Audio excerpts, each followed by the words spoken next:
PT के स्तर पर एक नेगेटिव मार्किंग के चेंजेस, इनको बहुत हल्के में लेने की ज़रूरत नहीं है। अभी तक हम सारे प्रश्नों को सॉल्व कर रहे थे, अब हम चुनिंदा प्रश्नों को सॉल्व करेंगे और अगर जो सारे प्रश्नों को सॉल्व करने की हमारी टेंडेंसी रहेगी तो हमें धोखा हो जाएगा। इसलिए हमें बहुत ही सतर्कता से प्रश्न को सॉल्व करने होंगे और इसमें स्ट्रैटेजी बनानी होगी। पहली स्ट्रैटेजी ये होनी चाहिए कि फर्स्ट ऑफ ऑल ऐसे प्रश्न को सॉल्व करें जो 100% श्योर हो कि इसका आंसर यही है। फिर हमें उन्हें काउंट करना चाहिए कि क्या हम कट ऑफ मार्क के इर्द गिर्द पहुंचेंगे कि नहीं। यदि नहीं पहुंच रहे हों तो फिर 2 ऑप्शन में जहां डाउट है उसको रिस्क लेंगे, फिर भी नहीं पहुंच रहे हों। नमस्कार, आप न्यूज फाउंडेशन देख रहे हैं, मैं हूं आपके साथ वंदना। बिहार लोक सेवा आयोग ने हाल ही में 67वीं बीपीएससी मेंस का एग्ज़ाम जो है संपन्न कराया है, लेकिन अभी भी बच्चों के मन में सवाल यह है कि क्या पीटी के आधार पर ही मेंस का रिजल्ट जो है वो जारी करेगा। इन तमाम सवालों को जानने के लिए हम पहुंच गए हैं चाणक्य आईएएस एकेडमी में, जहां बीपीएससी और यूपीएससी की तैयारी कराई जाती है। और यहां से कई ऐसे बच्चे जो हैं हर साल निकल करके हर फील्ड में, हर राज्य में कहा जाए तो बिहार के अन्य राज्यों में भी ऑफिसर्स हैं। और जानेंगे डॉक्टर कृष्णा सर से कि आखिरकार जो बच्चों के मन में जो सवाल उठ रहा है कि आखिरकार क्या पीटी रिजल्ट के आधार पर ही मेंस का रिजल्ट जारी करेगा क्या। देखिए, जहाँ तक मैं समझ पा रहा हूँ वंदना जी, आप पूछ रही हैं कि जिस तरीके से पीटी में कट ऑफ अपेक्षाकृत हाई गया, क्या उसी तरीके से बीपीएससी मेंस में भी कट ऑफ हाई जाएगा क्या। मुझे ऐसा लगता है यही सवाल आपका है। देखिए, पीटी में कट ऑफ कमों बेस जिस तरीके के प्रश्न पूछे गए थे, उस तरीके के प्रश्न में जो कट ऑफ है वो बहुत हाई मैं नहीं कह सकता। मैंने उस समय भी इंटरव्यू में कहा था कि 110 के आसपास परीक्षा में विद्यार्थियों का चयन होना चाहिए, 110 के आसपास। और जनरल का मुझे जहाँ तक याद आ रहा है 113 शायद कट ऑफ गया था। तो ये कोई बहुत ज़्यादा, जिस तरीके के प्रश्न पूछे गए थे उसके आलोक में बहुत ज़्यादा कट ऑफ नहीं था। हाँ, थोड़ा ज़्यादा ज़रूर है, इसमें कोई संदेह की बात नहीं। लेकिन प्रश्नों की जो प्रकृति पीटी में थी वो काफ़ी अपेक्षाकृत सरल थी, मिला जुला के, और उसी के कारण कट ऑफ आगे हाई गया भी था। दूसरी बात है कि देखिए, जैसे जैसे कंपटीशन बढ़ेगा, लोगों का रुझान बढ़ता जाएगा। जैसे देखिए, समझिए, पहले बीपीएससी की परीक्षा 2-2, 4-4 साल पर होती थी और उसका परिणाम आते आते 2-2, 3-3 साल लग जाता था। बहुत पीछे चल रहा था सेशन बीपीएससी का। इस सेशन को ठीक करने के उद्देश्य से पिछले 3 वर्षों में बीपीएससी ने इतने सारे परीक्षाओं का आयोजन किया है और इतने सीट्स निकाले हैं जिससे कि आम रूप से ग्रेजुएट विद्यार्थी जो हैं बिहार के और दूसरे स्टेट्स के भी हैं, उनका बीपीएससी के प्रति रुझान बढ़ा है। ऑब्वियसली जब रुझान बढ़ेगा, लोग आकर इसमें परीक्षा में सम्मिलित होंगे तो कट ऑफ बढ़ेगा ही बढ़ेगा। कंपटीशन बढ़ेगा तो कट ऑफ बढ़ेगा। तो कट ऑफ उस हिसाब से भी कुछ बढ़ा, जो ग्रेजुअल ग्रोथ कह सकते हैं, उस हिसाब से भी कुछ बढ़ा। अब बात उठती है कि क्या मेंस में भी कट ऑफ बढ़ेगा।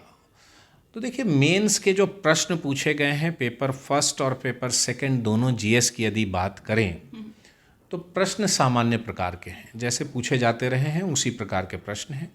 कुल मिला जुला के आप फर्स्ट पेपर में हिस्ट्री के सेक्शन से देखिएगा तो हिस्ट्री के सेक्शन में जो एक्सपेक्टेड प्रश्न थे वो प्रश्न पूछ लिए गए हैं। बहुत ज़्यादा स्कोप भी मेंस में हिस्ट्री में है नहीं, क्योंकि कुल मिला जुला कर 18-20 टॉपिक बनता है जिसमें से कि प्रश्न पूछ लिए जाते हैं।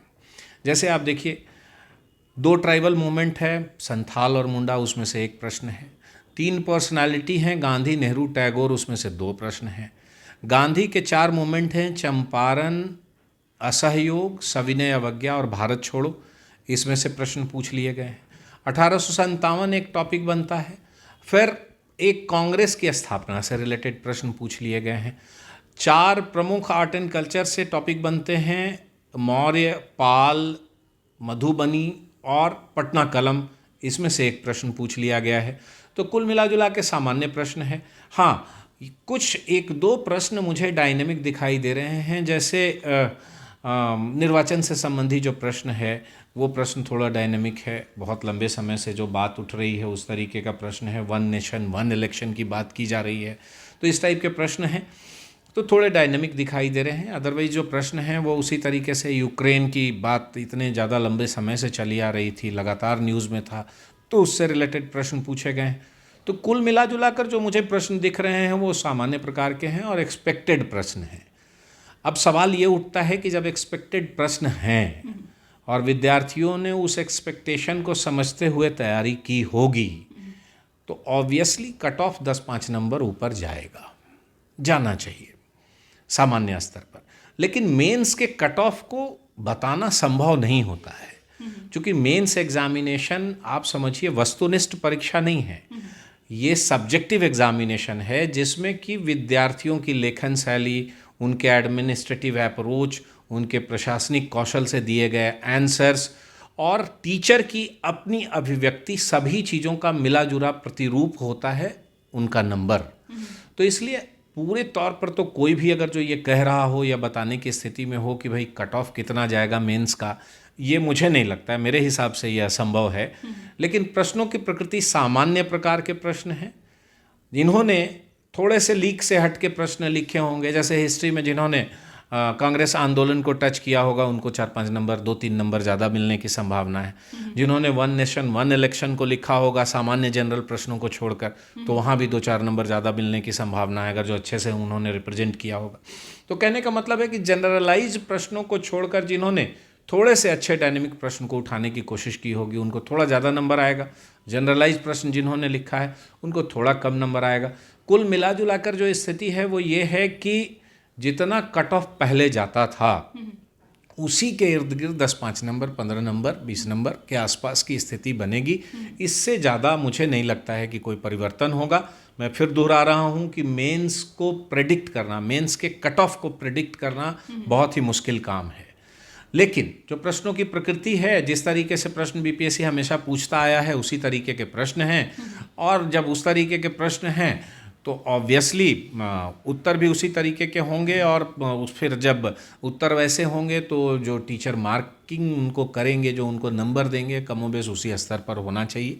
अच्छे से जिन्होंने लिखा होगा उनको ज़्यादा अच्छा नंबर आएगा, जिन्होंने बिल्कुल जनरलाइज फैक्चुअल आंसर लिख दिया होगा उनको थोड़ा कम नंबर आएगा। इस तरीके की स्थिति। अब सवाल ये नहीं उठता है कि मेंस में क्या कट ऑफ होगा।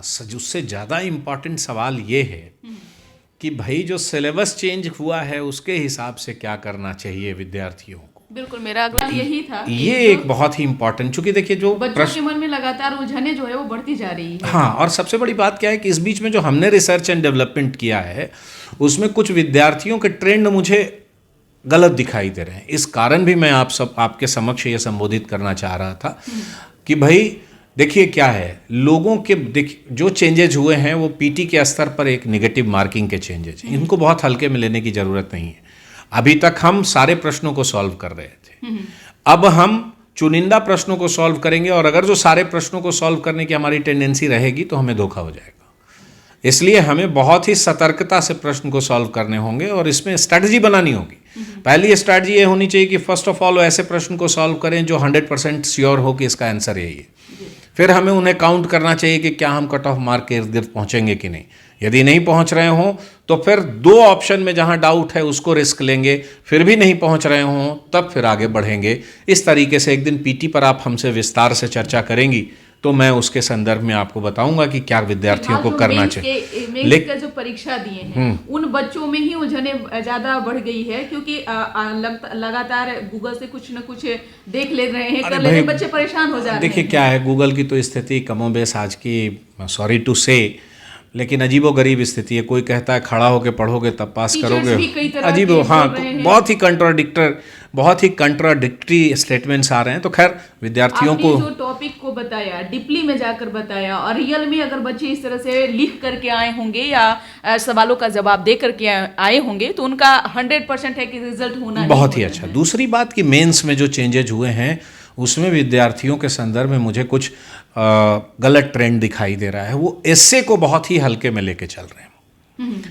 आप समझिए, ऑप्शनल पेपर हट गया एक तरीके से, चूंकि वो क्वालिफाइंग हो गया, और ऑप्शनल पेपर में अब विद्यार्थी वही मूल रूप से ऑप्शनल अपना रखेंगे जो उनका ग्रेजुएशन होगा, और ठीक ठाक जिन्होंने पढ़ा होगा वो पास कर जाएंगे।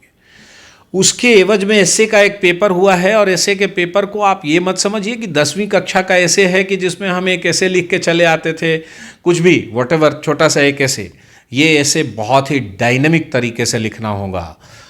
बीपीएससी के जीएस के पेपर में अब जो प्रश्न पूछे जाएंगे उसके आंसर बहुत डायनामिक होंगे।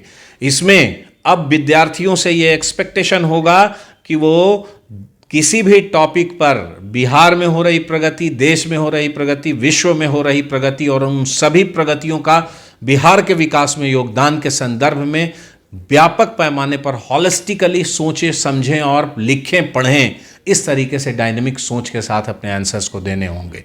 ऐसे में आयोग ने क्लियर किया है कि एक ऐसे नहीं होगा, 2 या 3 होंगे। तो यदि 3 ऐसे होते हैं तो हजार शब्दों के हमें ऐसे लिखने होंगे और उस ऐसे को बहुत ही बढ़िया से फ्रेम करना होगा। उसके लिए प्रॉपर तैयारी करने की जरूरत है, प्रॉपर तैयारी बहुत ही अच्छे से करने की जरूरत है, अदरवाइज वो धोखा हो सकता है विद्यार्थी। हमने शुरू कर दिया और आप देखिए, सबसे खुशी की बात तो ये है वंदना जी कि हमारे Chanakya IAS academy BPSC channel को अगर जो आप देखिएगा यूट्यूब चैनल को, तो इसमें हमारे यहाँ से पास 4 डीएसपी ने 67वीं बीपीएससी मेंस के लिए क्रैश कोर्स डाला था और बहुत ही खुशी उन्हीं के द्वारा हमारा 67वीं बीपीएससी मेंस के लिए टेस्ट भी, मेंस टेस्ट सीरीज भी चला, उन्हीं के द्वारा चलाया गया। ट्रेनिंग में जाने के पहले उन्होंने ये सब सारी चीज़ें की, अपलोड किया था।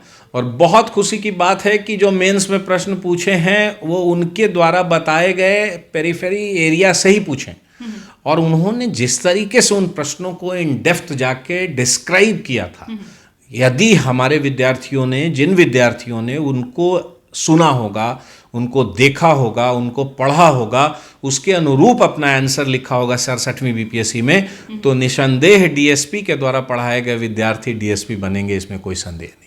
उन्होंने बहुत ही अच्छे से इस पूरे क्रैश कोर्स को किया था और हम आगे भी इस तरीके का काम अपने बीपीएससी यूट्यूब चैनल के थ्रू करते रहेंगे ताकि बिहार के विद्यार्थियों को लाभ हो। बहुत बहुत शुक्रिया। तो फिर हम अगला टॉपिक को लेकर के फिर डॉक्टर कृष्णा सर के पास आएंगे और इन्होंने बहुत बेहतर तरीके से बताया। अगर जो बच्चे इस वीडियो को देख रहे हैं और इनकी बातों को अगर गहराई में आप जा करके अगर आप सुनते हैं, जानने की कोशिश करेंगे तो आपके सवालों का जवाब खुद ब खुद मिल जाएगा।